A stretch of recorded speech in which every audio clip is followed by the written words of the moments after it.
shortly after the end of lockdown 3. Now, because all of the people involved had been trapped indoors for so long, and this was most of our first party, I don't need to tell you that the energy on the Stag Do WhatsApp group in the days and weeks leading up to it had been, even by Stag Do WhatsApp group standards, deliciously toxic throughout. Pint emojis flying back and forth. The single pint emoji and its cheeky cousin, the double clanking pint emoji, all present and correct.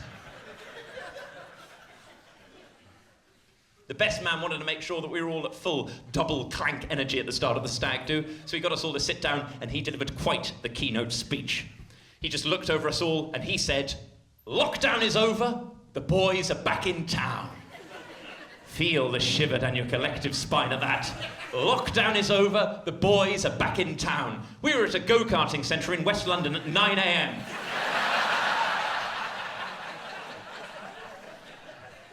I would say an insufficiently laddie environment for such epic levels of bro-on-bro chat.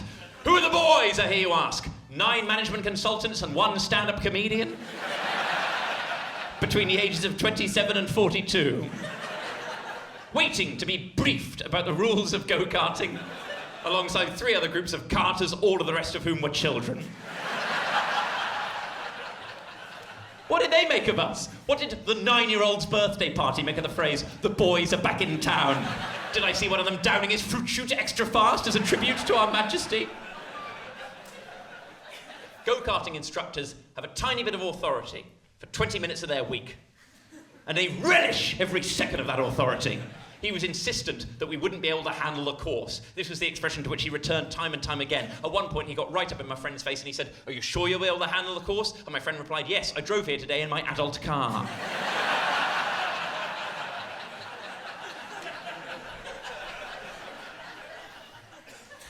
The instructor didn't like this at all. He referred to this as cheeky back chat. What a delicious phrase.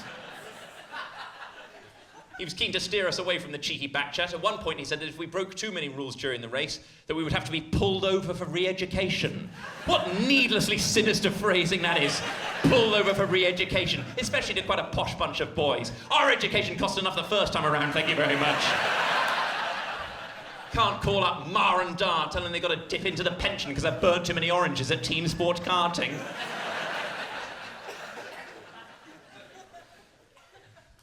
At one point, he said that if we didn't pay more attention in the briefing, he would have to cancel the post-race medal ceremony. And we looked back at him, adults and children alike, as if to say, that is not as big a threat as you think it is, I'm afraid. If you go round to a guy's house and he's got go-karting medals hanging from his bedroom wall, get out of that house as quickly as you possibly can.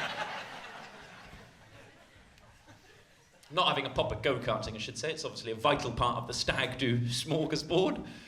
I've got a lot of respect for anyone who organises anything like a Stag Do or a hen do. It's a lot of admin, it's a lot of pressure. I couldn't handle it myself. I know that because I had to do it about 5 years ago for my friend Ed, and it was not a success. And Ed's request was simple. He wanted to go canal boating on his local canal. I booked the boat.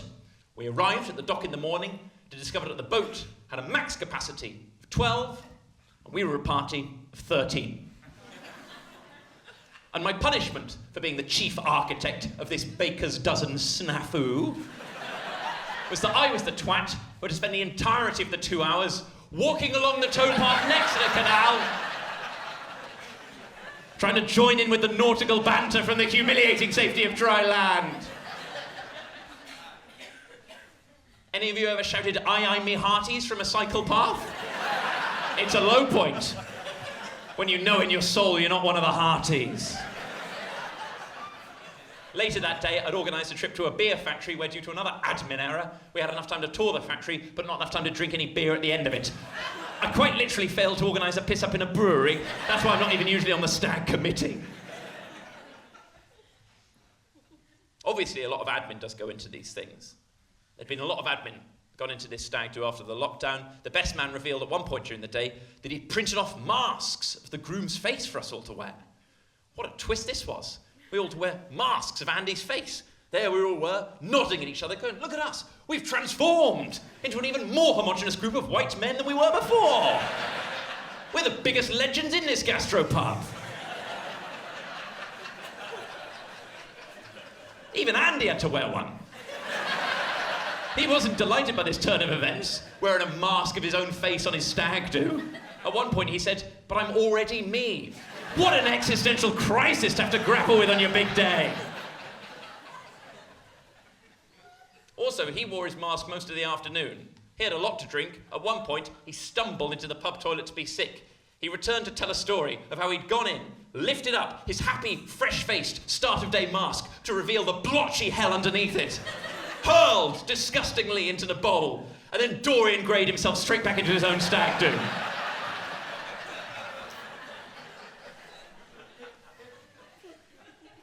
The rest of us, we took off the masks almost immediately, because they were quite hot and quite cumbersome. Took off the masks, regained our original identities, finished our shandies, off to the archery range. We must stick to the schedule. I thought about this again a few months later. Following January, I was isolating at home with COVID and Wordle. I decided in my isolation, while sorting out my stuff, that I was going to throw away my mask of my friend Andy's face from the stag do, because it was taking up too much space in my feelings box. I'm sure I don't need to explain the concept of a feelings box to any of you. It's a box in my home into which I throw anything of any nostalgic potential whatsoever. I love the past. I love to think about it constantly, obsessively, borderline self-harmingly. You can't change it, but boy, you can think about it. The future, much more intimidating and unknowable. No thank you. The past, great. The future, bad. The present, fine. Main attribute, proximity to the past. The best seats in the house. So in they go, into the feelings box, all the old tickets and photographs and receipts and trinkets, but obviously stuff does get thrown occasionally. The mask, it was too big, and also it didn't pass the other test, the hoarder's ultimate delusion, reuse potential. I am clinging on to some real shit in my life in the desperate hope I might get to use it again at some point in the future, and I'll feel clever. I'll save a tiny bit of money, I'll connect momentarily with my past, and I'll feel that a narrative arc has been satisfied. My miscellaneous cream sponge bag in my bathroom is the most curious museum to every ailment I've ever had, and the strange desire for those ailments to return. I got genuinely sad a few months ago when I threw away a tube of the hemorrhoid cream Anusol because it had passed its sell-by date. 5 years ago I had hemorrhoids, the rumours are true, I dealt with the situation swiftly and efficiently using Anusol. Other anal creams are available, I'm not being sponsored by Anusol, but that is the marketing that I seek and crave. Spent the following 5 years almost hoping, in a weird way, for more piles later down the line, just so I could achieve that life goal of seeing out the soul. I don't think that works quite as well with a mask of your friend's face from a stag do. Even if my friend were to remarry and there was another stag do and there were more mask-based jolly japes, I think it would be considered bad stag vibes as the masks came out for me to reach into my own bag and go, "Oh no, still got mine from 2021 actually. Some of us still remember Louise."